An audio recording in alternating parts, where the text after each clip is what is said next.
A Norwegian firm conducted a review of the Amaila Falls project and projected hope for the project. The assessment was carried out by a consultancy called Norconsult.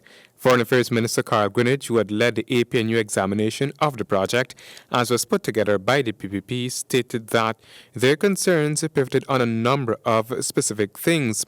First, starting with the contract, the agreement for the delivery of power, and concerns with the engineering aspect. There were issues also pertaining to the adequacy of the water supply.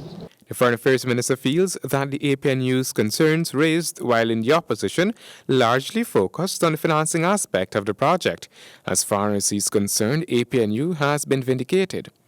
One can look at the report and see in it the possibility of modifications. There are suggestions about partners. There are suggestions that if you agree that the financing was not fully in our interest, and if you agree that as a consequence of that and the construction costs, that the delivery of the power would not be at the level that had been promised by the previous government, then it gives you scope to go back and look at those things. You have to look at that, at the financing package. In looking at the report, Cabinet is expected to ask whether the opportunity exists to reconfigure the project or take other steps.